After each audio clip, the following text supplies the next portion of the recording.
The gunshot echoed across Coolidge, Arizona, in 1876, but Rachel Graham barely flinched as she stood over her husband's fresh grave, her face as hard as the desert floor beneath her boots. 3 years of marriage to a man who'd gambled away their savings and gotten himself killed in a saloon brawl had left her with nothing but calluses on her hands and a heart wrapped in thorns. Reckon that's the last of the Evans men, Mrs. Graham, Sheriff Wilson said, tipping his hat as the small gathering of townspeople dispersed. Your pa-in-law died last winter, and now Thomas. The ranch is yours by rights. Rachel stared at the weathered wooden cross. Her maiden name had been restored upon her marriage to Thomas Graham after the death of her first husband, Jonathan Evans.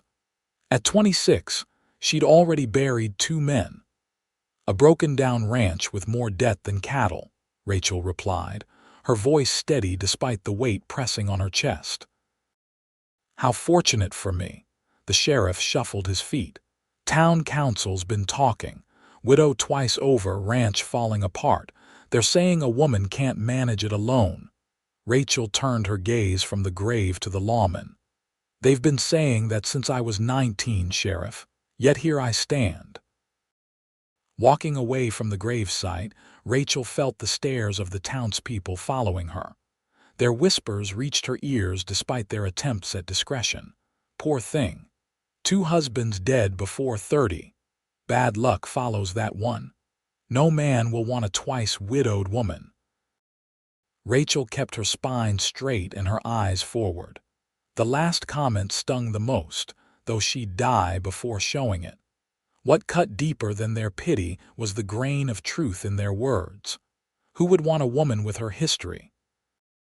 The Evans-Graham Ranch lay 5 miles outside of Coolidge, a modest spread that had once been prosperous under Jonathan's father's care. Years of drought, poor management, and Thomas's gambling had left it a shadow of its former glory. As Rachel approached on her aging mare, she took in the sight of the sagging fence posts and the thinning herd grazing on sparse grass. Inside the cabin, she removed her black bonnet and stared at her reflection in the cracked mirror. Her auburn hair was pulled back in a severe bun, and her green eyes held a wariness that hadn't been there when she first came west as a bright-eyed bride. At 19, she'd married Jonathan Evans with dreams of adventure and prosperity. His death from typhoid fever 18 months later had left her to run the ranch with her father-in-law until his passing. Then came Thomas Graham, a smooth-talking cowboy who'd promised to restore the ranch to its former glory, but had only accelerated its decline. No more men, she whispered to her reflection. I'll save this ranch myself or die trying. The next morning, Rachel rose before dawn and donned her work clothes-worn trousers beneath her skirt, a practical arrangement she'd adopted after Jonathan's death when ranch work became her daily reality. The banknote was due in 3 months, and she needed to make enough from the remaining cattle to keep the wolves, both animal and human, from her door. As she struggled to repair a broken corral fence, the sound of approaching hoofbeats made her straighten. A tall figure on horseback emerged from the morning haze. The stranger rode a magnificent black stallion, his posture speaking of confidence and skill. "Morning, madam," he called, tipping his hat to reveal dark blonde hair and striking blue eyes. "Name's Adam Quinn. I heard in town you might be looking for help."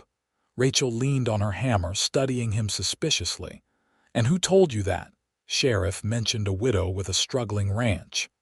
His gaze was direct but not unkind. "I'm looking for work. Just rode in from Montana." "I can't pay much," Rachel said flatly. "Barely enough to feed myself, let alone hire help." Adam dismounted with fluid grace. Up close, she could see he was perhaps 30, with a face weathered by sun and wind. His clothes were worn but clean, and he carried himself with a quiet dignity. "I don't need much," he replied. "A roof, meals, and fair wage when you can manage it." He gestured to the corral. "That crossbeam's not going to hold the way you're setting it," Rachel bristled. "I've been repairing fences for years, Mr. Quinn." "No doubt." His smile was unexpectedly warm. "But there's a difference between doing something and doing it well." "May I?" After a moment's hesitation, Rachel handed him the hammer. With practiced movements, Adam repositioned the beam and secured it properly. His hands were those of a working man, calloused and strong. "Where did you learn ranch work?" she asked, reluctantly impressed. "Grew up on one in Colorado, worked others from Wyoming to Texas." He finished the repair and stepped back. "Been on the move since the war." Rachel considered her options. The ranch needed more help than she could provide alone, but trusting another man felt like inviting disaster.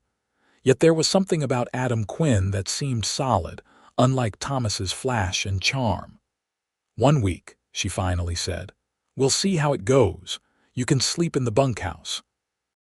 It's empty now, but it's got a stove and a bed." "Obliged." Adam nodded, then gestured toward the pasture where the thin herd grazed. "How many head you running?" 43, Rachel answered. "Down from over 102 years ago." "Quality stock, though," Adam observed, his experienced eye assessing the cattle. "With proper management, you could build that back up." "If we make it through winter," Rachel said grimly, "and if the bank doesn't foreclose before spring." That evening, Rachel prepared a simple meal of beans and cornbread, setting a plate aside for Adam. As they ate at the kitchen table, the silence stretched between them, broken only by the occasional clink of utensils. "Your husband," Adam finally said. "How long has he been gone?" 3 days, Rachel replied, noting the surprise that flashed across his face. "He got himself shot in a card game at the Silver Spur. Before him was Jonathan Evans, dead from fever 4 years back." She lifted her chin. "I imagine that information was left out when folks in town told you about the widow with a struggling ranch." Adam held her gaze. "Does it matter?" "It seems to matter to most people," Rachel said evenly. "They see bad luck or worse, a black widow spider." "I see a ranch that needs work, and a woman who knows more about cattle than most men I've met," Adam replied, breaking off a piece of cornbread. "The rest isn't my business unless you make it so." Something in Rachel's chest loosened slightly at his words. After so many judgmental looks and whispered comments, his matter-of-fact acceptance was unexpected. "Well, Mr. Quinn, we start at dawn," she said, rising to clear the dishes. "There's water in the well for washing up. Outhouse is around back." "Adam," he corrected gently. "If we're working together, might as well use my given name." Rachel hesitated, then nodded curtly. "Good night, Adam." As he left for the bunkhouse, Rachel remained at the window, watching his retreating figure. For the first time in years, she felt something other than despair when thinking about the ranch's future. It was a dangerous feeling. She knew hope had a way of leading to disappointment. But as she prepared for bed, she couldn't deny the tiny spark that had ignited within her. The days fell into a rhythm. Adam rose before dawn each morning, already tending to the horses by the time Rachel emerged from the cabin. They worked side by side mending fences, checking on the herd, and making repairs to the outbuildings that had fallen into disrepair during Thomas's neglect. Adam proved himself a skilled ranch hand. He never complained about the long hours or the meager meals. Most importantly to Rachel, he worked without requiring constant direction, anticipating needs before she voiced them. A week passed, then 2. Rachel found herself relaxing slightly in his presence, though she maintained a careful distance. The whispers in town continued whenever she made her weekly trip for supplies, but she found them easier to ignore. "You kept him on," Sheriff Wilson observed when he encountered Rachel outside the general store one afternoon. Quinn, I mean. He's a good worker, Rachel replied, loading supplies into her wagon. Knows his way around cattle. Folks are talking, the sheriff said, lowering his voice. A widow living alone with a hired hand, not proper-like. Rachel straightened, fixing the lawman with a cold stare. Folks might consider minding their own affairs, Sheriff. I'm running a business, not a social club. As she drove the wagon back to the ranch, Rachel fumed silently. The town's judgment had never bothered her so much before. Perhaps because, for the first time in years, she cared what someone might think, what Adam might think if he heard the gossip. She found him by the creek that ran through the property, leading her horse to water after removing the packs from the wagon. Town seemed quiet today, Adam commented, sensing her mood. Town's never quiet when it comes to wagging tongues, Rachel replied bitterly. Apparently, I'm scandalizing the good people of Coolidge by employing a male ranch hand while being an unattached woman. Adam's expression remained neutral. Want me to move on? Don't want to cause trouble for you. The question caught Rachel off guard. In the weeks since Adam's arrival, the ranch had begun to show small signs of improvement. The remaining cattle were healthier, the fences sturdy, and even the cabin roof no longer leaked when it rained. The thought of returning to struggling alone made her stomach clench. No, she said firmly. I won't let small-minded gossip dictate how I run my ranch. A slight smile touched Adam's lips. Your ranch, is it? Not your late husband's. Rachel met his gaze steadily. I've put more sweat into this land than either of my husbands ever did. It's mine in everything but the bank note. Fair enough, Adam replied, his voice holding a note of admiration. That night, a late spring storm rolled in, bringing much-needed rain but also fierce winds that rattled the cabin's windows. Rachel had just banked the fire when a sharp crack followed by a crash sent her rushing outside. A large oak branch had fallen onto the bunkhouse roof, creating a gaping hole through which rain poured freely. Adam emerged, soaked to the skin, a small bundle of possessions in his arms. Get inside, Rachel called over the howling wind, gesturing toward the main cabin. Once inside, she handed him a towel. You can't stay out there tonight. I can make do in the barn, Adam said, water dripping onto her clean floor. Rachel shook her head. Nonsense. The sofa will serve for tonight. She hesitated, then added, I trust you, Mr. Quinn. Something flickered in his eyes at her words. I appreciate that. Rachel retreated to her bedroom, acutely aware of the man in her living room. Trust was something she had given too freely in the past, with disastrous results. Yet something about Adam Quinn was different from the men she had known before. He didn't make grand promises or try to charm her. He simply worked hard and treated her with respect. Morning brought clear skies and the awkwardness of sharing breakfast in the small kitchen. Rachel couldn't help noticing the way Adam's hair curled slightly when damp, or how his eyes crinkled at the corners when he thanked her for the coffee. I'll fix the bunkhouse roof today, he said, rising to his feet. Should only take a few hours if the damage isn't too extensive. I'll help, Rachel replied, gathering their plates. 2 sets of hands will make it go faster.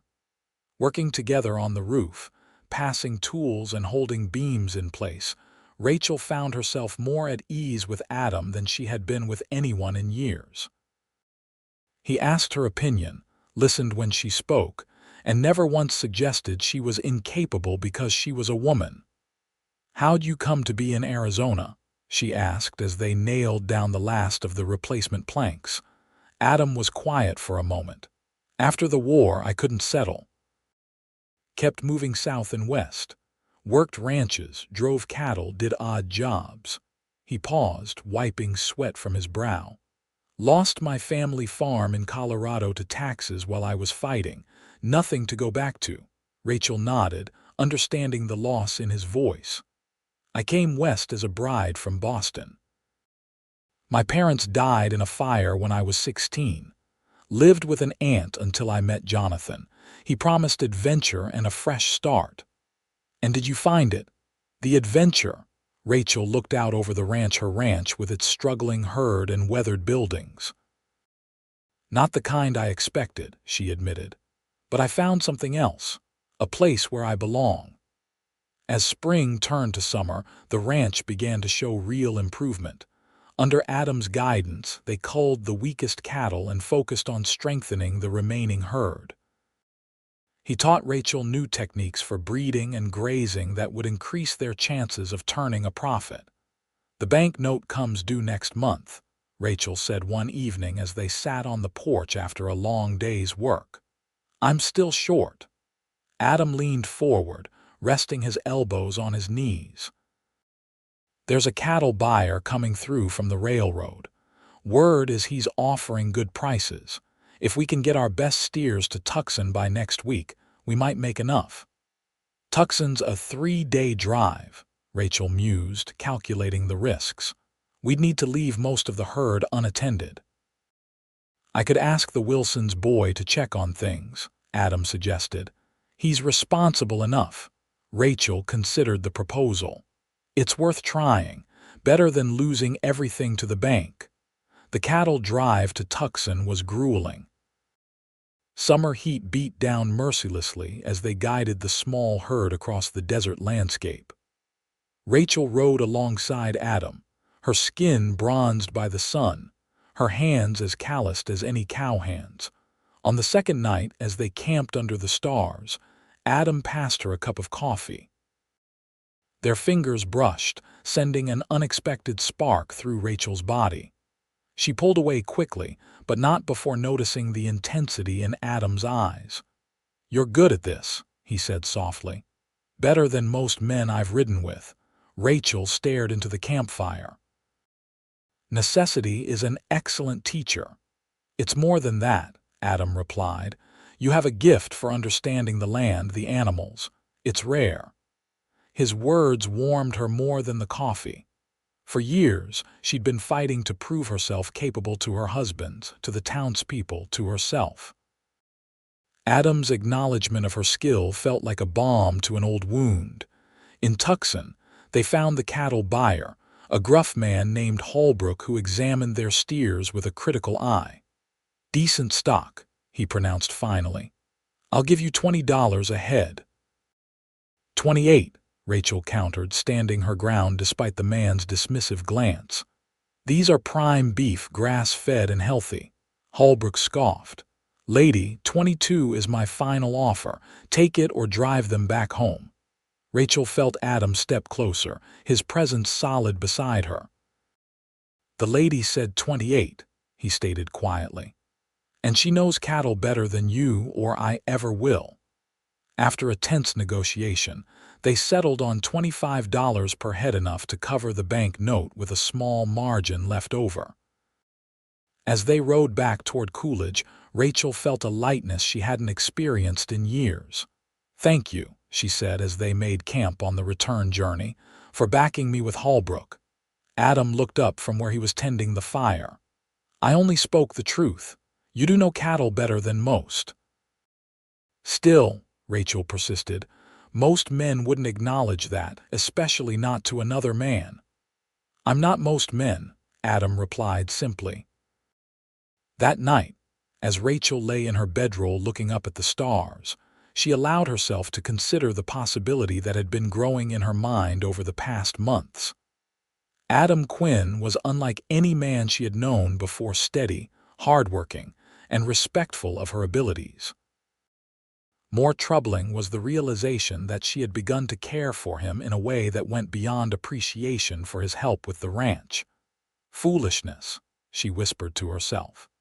"No man wants a twice-widowed woman with nothing but a struggling ranch to her name." Yet she couldn't deny the warmth that spread through her when Adam smiled, or the way her pulse quickened when their hands accidentally touched while working side by side. They returned to the ranch to find everything in order, thanks to the Wilson boys' diligent care. Rachel paid the bank note with a sense of triumph, securing her home for another 6 months. To celebrate, she prepared a special dinner, using precious resources to make a beef stew and apple pie. "What's the occasion?" Adam asked when he came in from the barn to find the table set with the good dishes Rachel rarely used. "We saved the ranch," she replied, attempting to keep her tone light. Seemed worth marking the moment. During dinner, Rachel found herself sharing stories of her childhood in Boston, of the dreams she'd had as a girl and of her journey west. Adam listened intently, his blue eyes warm in the lamplight. "What about you?" she asked. "You never speak of your time during the war." Adam's expression grew distant. "Some things are best left buried," he said quietly. "I was with the Union Army infantry, saw things no man should see, did things." He trailed off, shaking his head. "Let's just say I understand why some men come back changed." "Is that why you keep moving?" Rachel asked gently. "To outrun the memories, partly," he admitted, "and partly because I never found a place that felt right to stay." Until he stopped, his eyes meeting hers with an intensity that made her breath catch. "Until," she prompted, her heart beating faster. "Until I rode into Coolidge," Adam finished, his voice low. The air between them seemed to crackle with unspoken words. Rachel stood abruptly, clearing the dishes to hide the flush she felt rising to her cheeks. "Rachel," Adam said, using her given name for the first time. The sound of it on his lips sent a shiver down her spine. "I should tell you something." She turned, plates in hand, suddenly fearful of what might come next. "Yes, I'm thinking of buying land near here," he said. "The Peterson place west of town is for sale, the owner's moving to California." Rachel felt a curious mixture of relief and disappointment. "Oh, that's good news. It's fine grazing land." "I thought perhaps we might," Adam began, but was interrupted by a sharp knock at the door. Sheriff Wilson stood on the porch, hat in hand. "Evening, Mrs. Graham. Quinn." He nodded to them both. "Afraid I bring troubling news. Thomas's brother Lester has ridden into town, says he's come to claim his brother's property." Rachel felt the blood drain from her face. "That's impossible. Thomas had no brothers." "Well, this fella's got papers showing he's kin," the sheriff replied. "Says he's the rightful heir to the Graham estate, being the only living male relation." "This is the Evans Ranch," Rachel protested. "It belonged to Jonathan's family before Thomas and I married." "Thomas brought nothing but debt to this marriage." The sheriff shifted uncomfortably. "Lester's got a lawyer with him from Phoenix. They're staying at the hotel in town, planning to visit you tomorrow to discuss terms."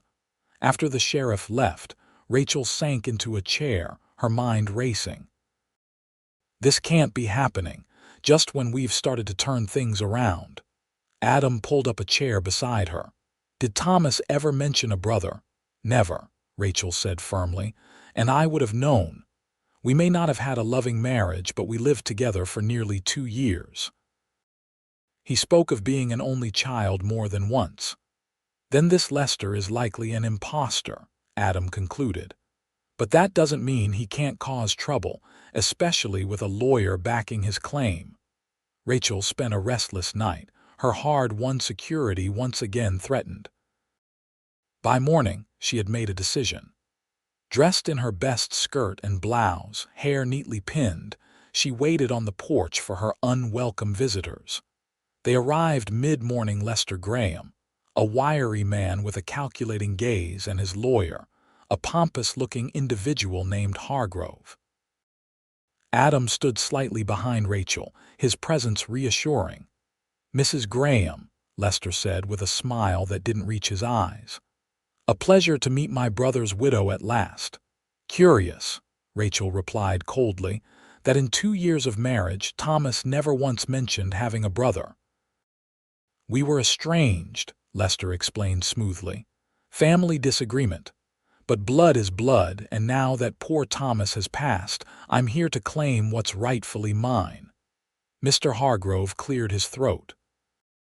Under territorial law, a man's property passes to his closest male relative in the absence of a direct heir. As Thomas Graham left no children, his brother is the legal inheritor of his estate. "This property belonged to the Evans family," Rachel countered. "It came to me through my first marriage. Thomas owned nothing but the clothes on his back and the debts in his name." "Ah, but upon your marriage to Thomas Graham, your property became his under the law," Hargrove said with smug satisfaction. "And now it passes to his brother." Rachel felt a cold fury rising within her. "The bank note is in my name. I just paid it 3 days ago." "A formality," Lester dismissed. "I'm prepared to be generous, Mrs. Graham. You may take your personal belongings and perhaps a small settlement for your inconvenience." Adam stepped forward. "I suggest you gentlemen take your leave. Mrs. Graham has work to do, and so do I." Lester's eyes narrowed as he assessed Adam. "And who might you be?" "Adam Quinn, ranch manager." "Well, Mr. Quinn, your services won't be needed once I take possession," Lester said with a sneer. "I plan to sell this worthless plot to the mining company that's been buying land in the area." After the unwelcome visitors departed with promises to return with the sheriff, Rachel paced the cabin floor. "They can't just take it," she fumed. "I've put everything into this ranch. Years of my life, every penny I had." "We need legal advice," Adam said thoughtfully. "Someone who knows territorial law better than this Hargrove fellow." "In Coolidge," Rachel laughed bitterly. "The closest real lawyer is in Tucson, and I doubt I could afford his services." "Judge Harrison in Prescott," Adam suggested. "He's fair-minded and knows the law inside out. I did him a favor once. He might be willing to look at your case." "Prescott is 4 days' ride," Rachel protested. "I'll go," Adam decided. "Can you manage for a week or so?" "I'll ride hard, speak to the judge, and be back as quick as I can." Rachel wanted to object, to insist she could fight her own battles, but she recognized the wisdom in his plan. "Go," she agreed. "But be careful. I don't trust Lester Graham not to try something while you're away." After Adam departed the next morning, Rachel threw herself into ranch work with renewed determination. She would not surrender without a fight. Each fence post she mended, each cow she checked, each repair she made to the buildings felt like an act of defiance. 3 days after Adam's departure, Lester Graham returned with Sheriff Wilson. This time, they brought 2 rough-looking men Rachel had never seen before. "Mrs. Graham," the sheriff began uncomfortably, "Mr. Graham here has filed official papers claiming ownership of this property. I'm afraid you'll need to vacate the premises." Rachel stood her ground on the porch, a shotgun visible but not aimed beside the door. "I will do no such thing, Sheriff. This matter is being reviewed by Judge Harrison in Prescott. Until he renders a decision, I remain on my property." Lester's face darkened. "The law is clear, woman. You're trespassing on my land." "Funny," Rachel retorted. "I don't recall seeing you mending fences at dawn or calving in the middle of winter storms. This land knows my sweat and blood, not yours." "Sheriff," Lester demanded, "do your duty and remove this woman." Sheriff Wilson shifted uncomfortably. "Now, Mr. Graham, if there's legal proceedings ongoing, it might be best to wait for that to resolve. No need for unpleasantness." The confrontation ended in a stalemate, with Lester promising to return with more men and the full force of the law.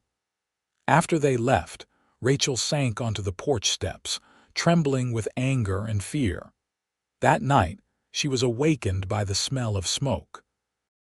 Rushing outside in her nightgown, she saw flames licking up the side of the barn.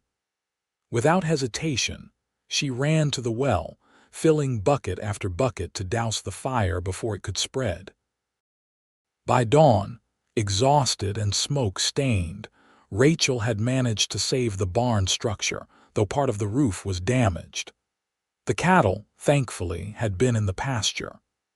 As she surveyed the damage in the growing light, she found clear evidence the fire had been deliberately set. "Lester," she muttered, fury replacing fatigue. She knew she couldn't prove it, but the timing was too convenient to be coincidence. For the next 3 days, Rachel slept in snatches, a loaded rifle beside her bed. She drove the cattle to the far pasture, away from the main buildings, and kept the horses close to the cabin where she could hear any disturbance. On the morning of the 7th day since Adam's departure, she spotted a cloud of dust on the horizon that signaled approaching riders. Grabbing her rifle, she took position on the porch, prepared to defend her home. Relief flooded her when she recognized Adam's tall figure leading the riders. Beside him rode an older man she didn't recognize, and behind them, surprisingly, Sheriff Wilson. "Rachel," Adam called as he dismounted, his face alight with excitement. "This is Judge Harrison. He agreed to come hear your case in person." The judge, a dignified man with steel-gray hair and piercing eyes, bowed slightly. "Mrs. Graham, Mr. Quinn has told me of your predicament." "Most concerning." Over coffee in her kitchen, Judge Harrison reviewed the documents Rachel had kept from both marriages: the original deed to the Evans property, her marriage certificate to Jonathan, his death certificate, her subsequent marriage to Thomas, and most crucially, the bank note in her name. "This Lester Graham's claim is highly suspect," the judge pronounced after his examination. "I've taken the liberty of sending inquiries to Philadelphia, where he claims to hail from. There is no record of Thomas Graham having a brother." "He tried to burn my barn," Rachel told them, describing the night's events. The sheriff looked troubled. "That's a serious accusation, Mrs. Graham." "It's the truth," she replied firmly, "and I suspect he won't stop there." Judge Harrison stroked his beard thoughtfully. "Sheriff, I believe we have sufficient cause to question this Lester Graham more thoroughly. His documentation appears falsified to my experienced eye." "There's something else," Adam added. "While in Prescott, I spoke with a man who recognized the description of Lester and his lawyer. Apparently, they've pulled similar schemes in northern Arizona, claiming kinship to deceased property owners and intimidating widows into surrendering their land." "Land swindles are becoming all too common," the judge agreed, "particularly with the railroad expansion creating speculation opportunities." They formulated a plan. The judge would return to town with the sheriff and confront Lester with the evidence of his fraudulent claims. Meanwhile, Adam would stay at the ranch with Rachel, in case Lester attempted further sabotage before he could be apprehended. After the judge and sheriff departed, Rachel and Adam inspected the damage to the barn together. "I was afraid he might try something while I was gone," Adam said, examining the charred timbers. "I'm sorry I wasn't here." "You went to get help," Rachel replied, "and it seems you found it. I'm grateful." As they worked side by side repairing the barn roof, Rachel found herself watching Adam's strong, sure movements. In the months since his arrival, he had become essential to the ranch's operation and, she had to admit, to her own well-being. The thought of him leaving once this crisis passed created an ache in her chest she couldn't ignore. That evening, as they sat on the porch watching the sunset, Rachel gathered her courage. "What will you do after this is resolved? Will you still buy the Peterson place?" Adam was quiet for a long moment. "That depends," he finally said. "On what?" He turned to face her, his expression serious. "On you, Rachel," her heart stuttered. "Me, these past months working alongside you. I've never felt so at home anywhere," Adam said quietly. "Not since before the war. You've built something special here, not just a ranch, but a place with heart, a place worth fighting for. Rachel could barely breathe. Adam, I know what people in town say, he continued, that no man would want a widow, especially one twice over, that you're somehow unlucky or cursed. His hand found hers, warm and strong. They're fools. I don't want the girl you were before life tested you. I want the woman you've become, strong, determined, capable of facing whatever comes without breaking. Tears pricked Rachel's eyes. For so long, she had believed her past made her undesirable, that the independence she'd fought for somehow made her less of a woman. Adam's words struck at the core of her deepest fears and dismissed them entirely. I've been afraid, she admitted, her voice barely above a whisper. Afraid to trust, to hope, to feel. Adam's fingers tightened around hers. I know fear, Rachel. I lived with it through the war and for years after, but some things are worth the risk. When his lips met hers, gentle but certain, Rachel felt something within her unfurl, a part of herself she had locked away after burying her second husband. The kiss deepened, and she allowed herself to embrace the feelings she'd been denying for months. The sound of approaching riders broke them apart. Sheriff Wilson and Judge Harrison returned, their expressions grim. Lester Graham and his lawyer fled town, the sheriff announced. Left their hotel bill unpaid and everything. We've sent telegrams to neighboring jurisdictions to be on the lookout. But there's good news as well, Judge Harrison added. I've examined all the documentation thoroughly. The claim against your property was entirely fraudulent. I've drafted official papers confirming your ownership, Mrs. Graham. No one can contest them now. Relief washed over Rachel. Thank you, Judge Harrison. I'm in your debt. No debt necessary, my dear. Justice is its own reward. The judge's eyes twinkled as he glanced between Rachel and Adam. Now, I understand Mr. Quinn here has been instrumental in helping restore this ranch to productivity. A most fortunate partnership, it seems. Rachel felt a blush rise to her cheeks. Yes, I couldn't have managed without Adam's help. After the visitors departed, promising to return the next day with the official documents, Rachel and Adam stood alone in the fading light. Partners, Adam mused, echoing the judge's words. That's a good start, but I was hoping for something more permanent. Rachel looked up at him, allowing herself to truly hope for the first time in years. What did you have in mind, Mr. Quinn? His smile was tender as he took both her hands in his. Marriage, Mrs. Graham, a true partnership in every sense, your strength and my determination, together. People will talk, Rachel warned, though her heart was already singing. They'll say you're the third, that I'm bad luck. Let them talk, Adam replied firmly. We know better. You're not the sum of your losses, Rachel. You're the woman who survived them and grew stronger. That's who I want to build a life with. 2 months later, Rachel stood before the small white church in Coolidge, wearing a simple blue dress instead of traditional white. At 37, Adam Quinn was the most steadfast man she had ever known, and as they exchanged vows, she felt no shadow of her past marriages clouding this new beginning. I take you, Rachel Graham, to be my lawfully wedded wife, Adam said, his voice clear and confident.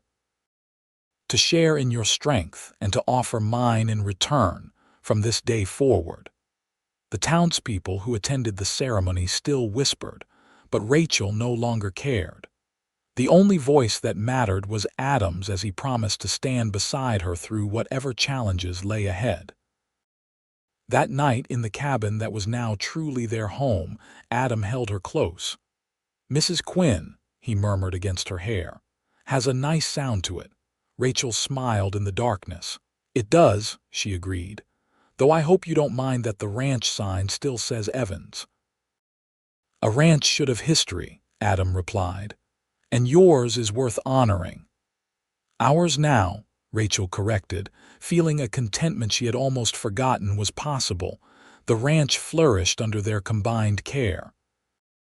Adam's knowledge of breeding and grazing techniques complemented Rachel's practical experience and determination. By the following spring, their herd had nearly doubled, and the building stood strong and well-maintained. On a warm evening exactly 1 year after Adam had first ridden onto her land, Rachel sat beside him on the porch steps, his arm around her shoulders. "I have something to tell you," she said, taking his hand and placing it gently on her stomach. "We'll need to make room in the cabin for someone small arriving around Christmas." Adam's face transformed with wonder. "Rachel, are you certain?" She nodded, her eyes shining. "Dr. Miller confirmed it yesterday. We're going to have a child."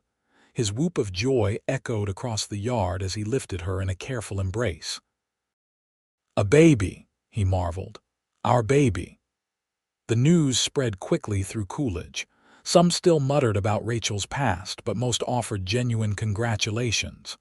The ranch's success had earned respect, and Adam's steadfast presence had silenced many of the crueler whispers. As Rachel's body changed with the growing child, she found herself reflecting on the journey that had brought her to this moment. The eager young bride from Boston was long gone, as was the grieving widow who had fought to save her land alone. In their place stood a woman who had learned to balance independence with partnership, strength with vulnerability. Their son, Samuel, was born on a clear December night, with Adam pacing anxiously outside the bedroom door while the midwife assisted Rachel through a difficult but ultimately successful delivery. "He has your eyes," Rachel whispered as Adam held their child for the first time, his strong hands impossibly gentle with the tiny bundle. "And your determination," Adam replied with a smile, noting the infant's firm grip on his finger. "He'll be a fighter like his mother." As Samuel grew, so did the ranch. Adam's business acumen combined with Rachel's practical knowledge created a prosperous operation that soon became one of the most successful in the territory. They hired hands to help with the expanding herd, built a larger home next to the original cabin, and watched their son take his first steps on the land that would one day be his inheritance. When Samuel was 3, Rachel gave birth to twins, a boy they named David and a girl called Elizabeth. Their family of 5 filled the house with noise and laughter, a far cry from the lonely silence Rachel had known before Adam's arrival. On their 5th wedding anniversary, Adam presented Rachel with a gift, a new sign for the entrance to their property. "Quinn Evans Ranch," Rachel read aloud, tracing the carved letters with her fingers. "It's perfect." "I thought it was time," Adam said, wrapping his arms around her from behind. "A name that honors the past and celebrates what we've built together."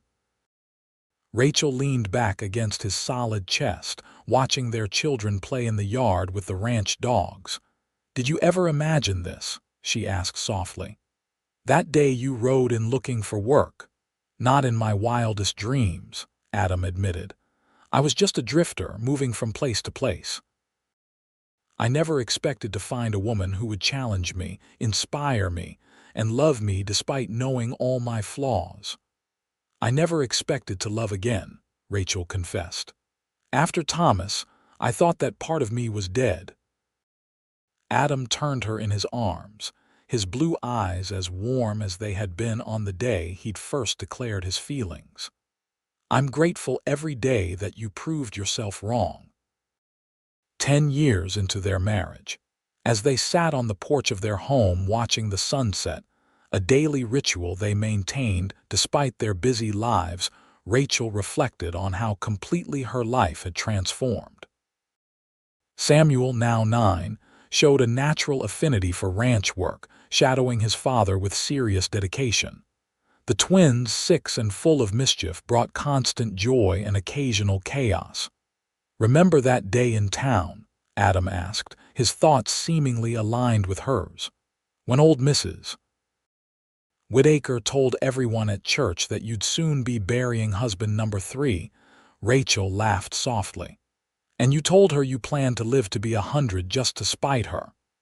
I still do, Adam affirmed, taking her hand, though not just to spite Mrs. Whitaker. As darkness fell over the Quinn Evans ranch, Rachel rested her head on her husband's shoulder, content in the knowledge that she had found not just security and success, but the love she had once believed was forever beyond her reach. "I never thought I'd say this," she murmured, "but I'm almost grateful for all the hardship. It led me here to this." Adam's arm tightened around her. "To the woman you became," he said softly. "The only woman I've ever truly loved." Under the vast Arizona sky, with the ranch secure and thriving around them and their children sleeping safely inside, Rachel felt the final wounds of her past heal completely. She had once been a woman who feared no man would want a widow. Now she was simply Rachel Quinn, loved not despite her history, but because of the strength it had given her the woman she had become.